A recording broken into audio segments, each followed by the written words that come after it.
సుమారు 7 దశాబ్దాల క్రితం నిర్మాణమైన dam Tungabhadra dam danger bells మోగిస్తోంది. కొట్టుకుపోయిన 19వ స్థానంలో తాత్కాలిక గేట్ అమర్చాలా లేక ప్రత్యామ్నాయం ఏమైనా ఉందా అనే దానిపై తర్జన భర్జనలు సాగుతున్నాయి. మరోవైపు ఈ ప్రమాదంతో రాయలసీమ జిల్లాలకి ప్రమాద ఘంటికలు మోగుతున్నాయి. ఇది సీమ జిల్లాలకు భారీ నష్టం కలగజేస్తుందంటున్నాయి నిపుణులు. ఇంతకీ తుంగభద్ర ఎఫెక్ట్ ఏపీలో ఏ జిల్లాలపై ఉండబోతోంది?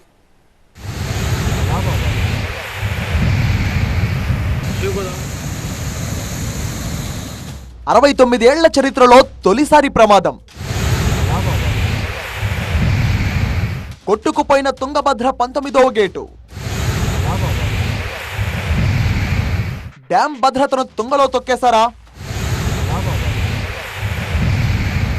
కర్ణాటక, ఆంధ్రప్రదేశ్తో పాటు తెలంగాణకు నీరందించే కీలక ప్రాజెక్టుల్లో తుంగభద్ర ప్రధానమైనది. 1953వ సంవత్సరంలో అందుబాటులోకి వచ్చిన ఈ డ్యాం ఏటా లక్షల ఎకరాలను సస్యశ్యామలం చేయడమే కాకుండా లక్షలాది మంది గొంతును తడుపుతోంది. ఇలాంటి ప్రాజెక్ట్ ఇప్పుడు ప్రమాదంలో పడింది. వరద ఉధృతికి 19వ గేట్ కొట్టుకుపోయింది. కొద్ది రోజులుగా ఇంట్లో ఎక్కువగా ఉండడంతో క్రాస్ గేట్లను అధికారులు ఎత్తి ఉంచారు. అయితే రాత్రి 11 గంటల సమయంలో 19వ గేట్ కొట్టుకుపోయినట్టు గుర్తించారు అధికారులు.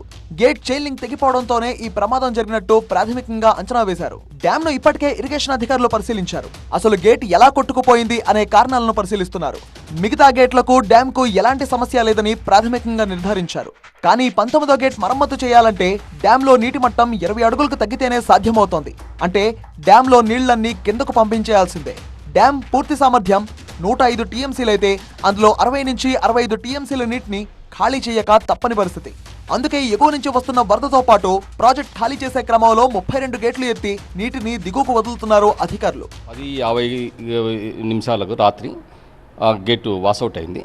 అది ఆ సమయంలో అప్రాక్సిమేట్గా 1632 వాటర్ లెవెల్ ఉండింది.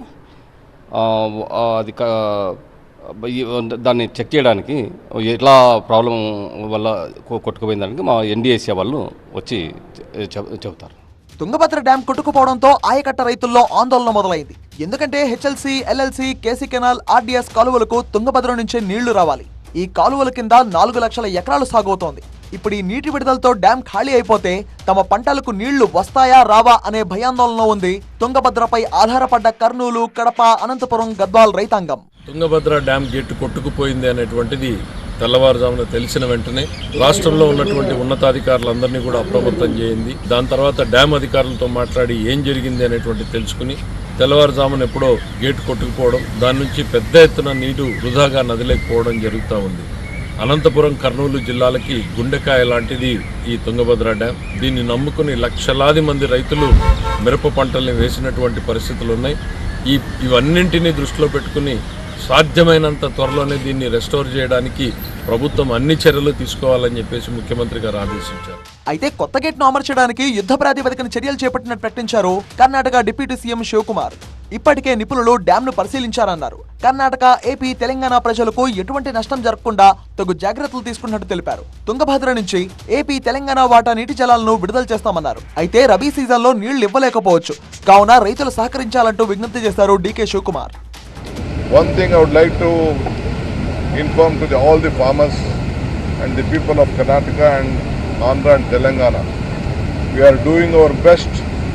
Within few hours, we have been in touch with the contractors who are well versed with these gates.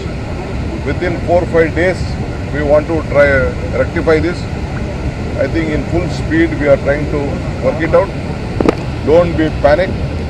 We have already advised all the people in the lower area across the river to be very safety, but I am convinced with my officials' report. మరోవైపు తుంగభద్ర నుంచి భారీగా వరద వస్తుండటంతో AP ప్రభుత్వం అప్రమత్తమైంది. ఉమ్మడి కర్నూలు జిల్లాలోని లోతట్టు ప్రాంతాలైన కౌతాలం, కోసిగి, మంత్రాలయం, నందవరం మండలాల్లో ప్రజలను అప్రమత్తం చేయాలని సీఎం ఆదేశాలు జారీ చేశారు. ఇక తుంగభద్ర వరద ఎఫెక్ట్ శ్రీశైలం, నాగార్జున సాగర్ మీద ప్రభావం చూపే అవకాశం ఉండడంతో అధికారులు అప్రమత్తమయ్యారు. ఇక తుంగభద్ర పరిస్థితిపై ఎప్పటికప్పుడు ఆరా తీస్తున్నారు. తాత్కాలిక గేటు ఏర్పాటు చేసేలా చూడాలని సీఎం చంద్రబాబు సూచించారు. అయితే డ్యాం పాత డిజైన్ కావడం వల్ల స్టాప్ లాక్ గేట్ ఏర్పాటు చేయలేని పరిస్థితి ఉంది. గేట్స్ అమరికలో అత్యంత నిపుణత కలిగినటువంటి కన్నమనాయుడు గారు మొన్న పోలవరం ప్రాజెక్టు ఆ గేట్ల అమరికలో కూడా ఆయన కీలకంగా వ్యవహరించిన వ్యక్తి.